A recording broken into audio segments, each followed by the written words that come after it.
There it goes. Hello! Aloha. It's the Rebecca and Tim show. It's the Tim and Rebecca show. Hi! Hi.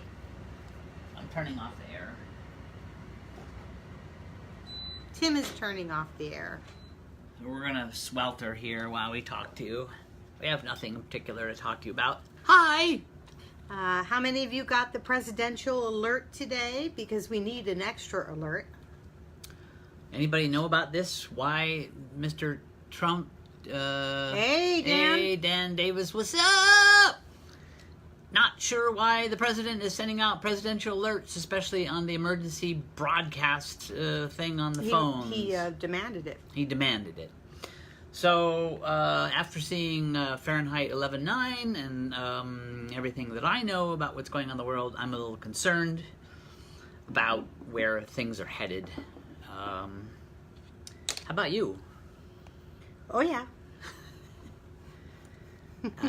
And we continue to work on our apartment. We installed new shoe rack in our front entryway. Rebecca did it all by herself while I worked on my computer work. And we together installed new electrical outlets yesterday. That was exciting. That was exciting. Had the guy turn the power off. They're testing FEMA alerts. And why is it called a presidential? It's because President Trump wanted to have his own way to communicate directly to the people.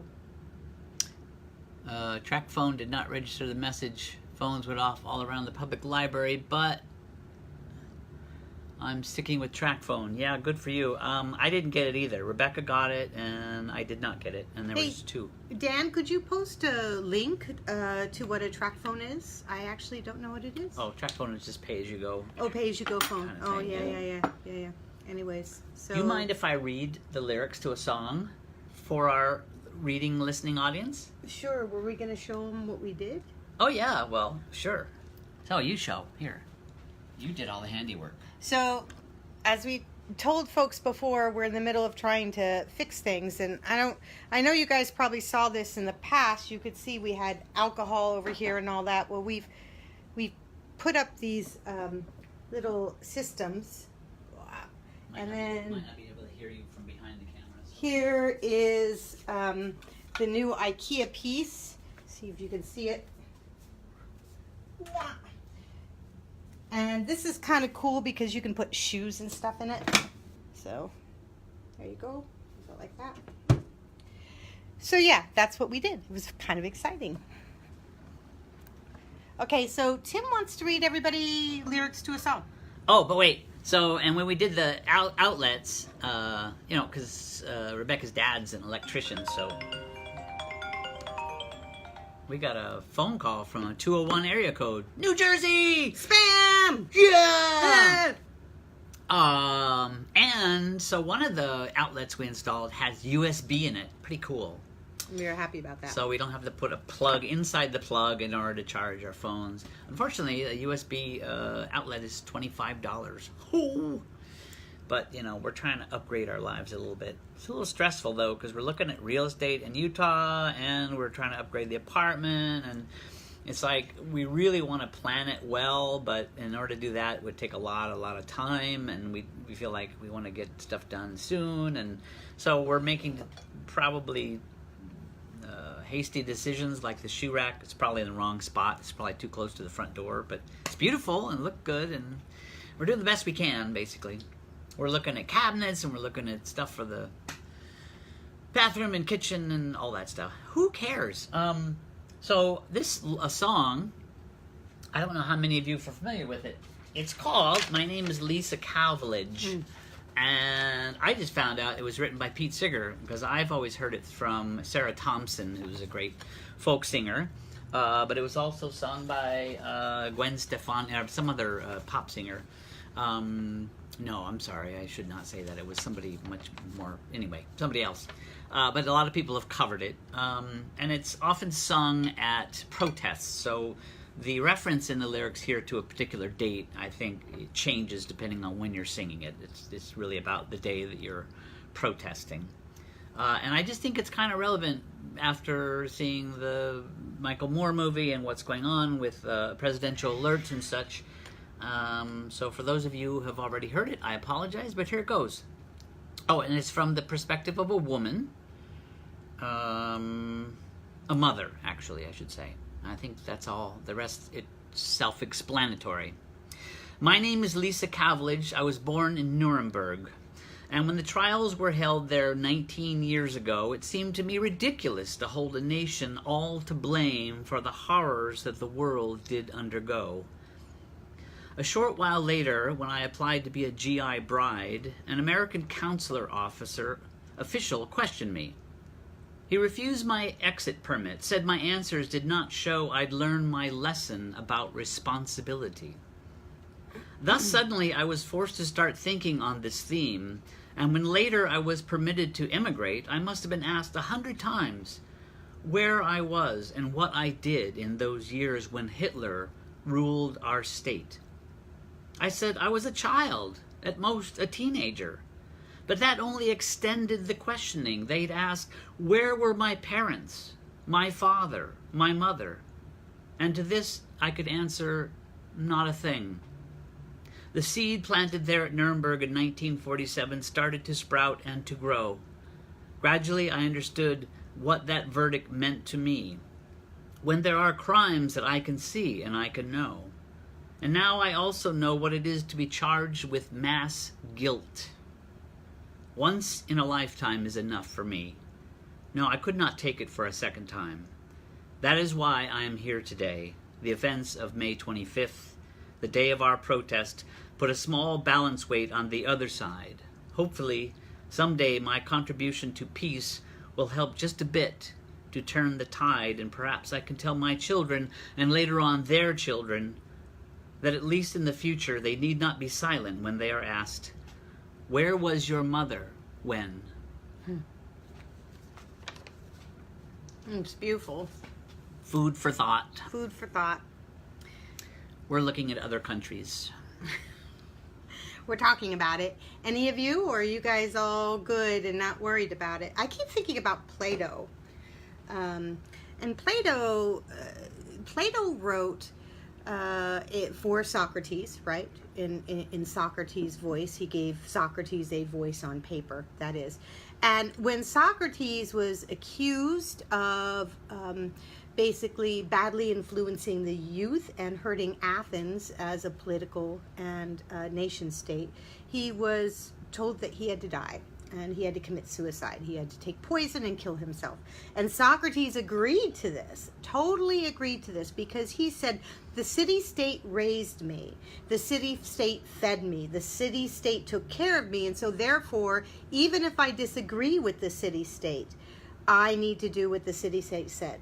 And this is what he proclaimed when he was talking to some friends who were visiting him before he was supposed to take the poison, and his friends were saying, dude, get the hell out. They were saying, get out of Dodge. And you know, that's what they expect you to do.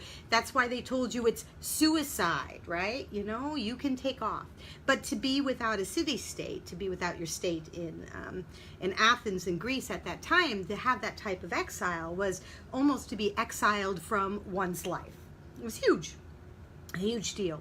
And I've contemplated Plato's and Socrates' words a great deal, over and over and over and over again. And I've got to tell you, he was wrong. You think so? I think so. And I will say this, I will preface this with, at one point in my life, I thought he was right. But well, I mean, you know, as I've gotten older, we all feel that we believe in American values and what we think America is all about. And it's like, well, when things go bad, what, you're just going to run off to Sweden or Canada? But that doesn't mean you have to stop fighting. See, I think that's what was missing in this particular argument, is this idea Socrates that could once have you fought leave, after he left. he could have continued to fight. He could have continued to make arguments. But for... Socrates only had a track phone. Socrates only had a track phone, and it's true. It's true. Belize? Okay, we'll check into Belize. I've heard good things about it too. Thank you, Dan. Thank you. So yeah, I'm thinking about that a lot, because it's not that I want to run away from the United States. It's that I don't want to be put in a position where I cannot fight the good fight. And Right. I'm afraid that we may come to that point It's here. very close. And maybe I'm being paranoid, but I'm wondering, is it better to be paranoid about what may happen if you're seeing a road? Because this road that we're seeing is very much like the roads throughout history.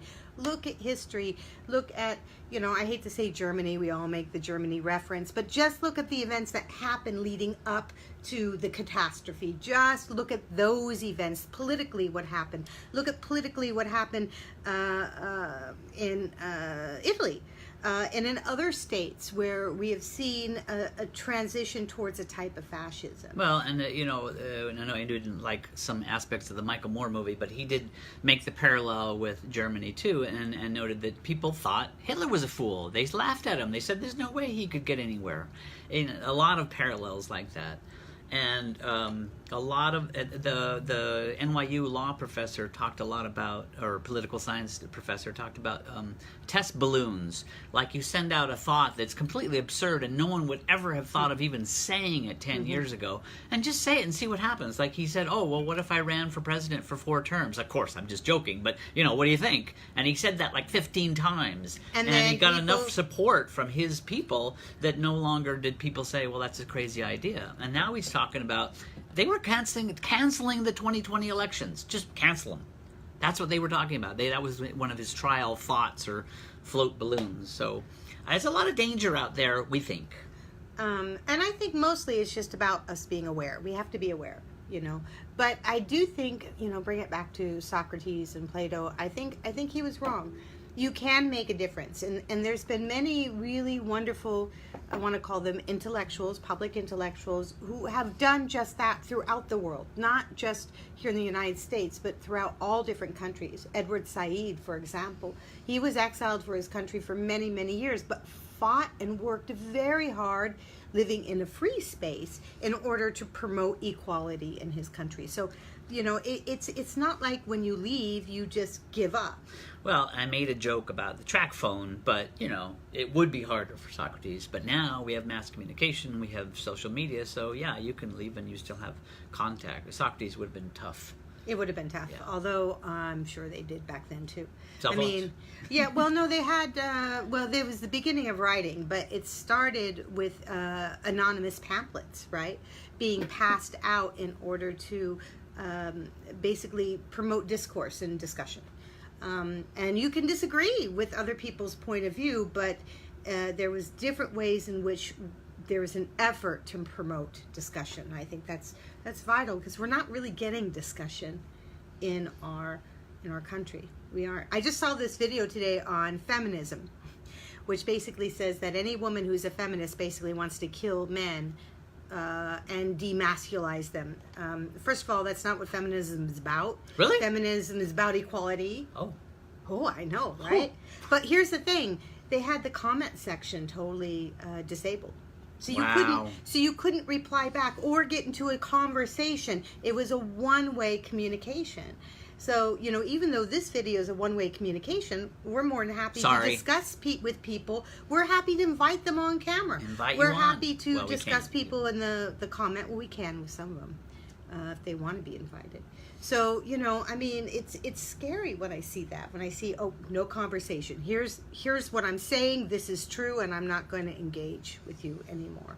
there's so much anger out there. It's very frustrating. Scary. The good thing is we're going to therapy today. Thank God. Oh. We need it. So that's it. Hope you like the song. Oh, anything else? No, I always eat on camera because I get tired of all my food being cold. Sorry. Yeah, I don't care so much, but we're having eggs this morning. I have a little salsa in mine and a little cream cheese. Well, if it sits in the refrigerator, it gets mold on it, so I'm eating it. And that's it. Thanks for joining us. Thanks for the advice, Dan. I will check out Belize. Yes, thank you. Matter of fact, I'm checking that out right now. That's right. We're getting our plane tickets now. Don't tell. Aloha. Don't tell the powers that be. Bye. Bye.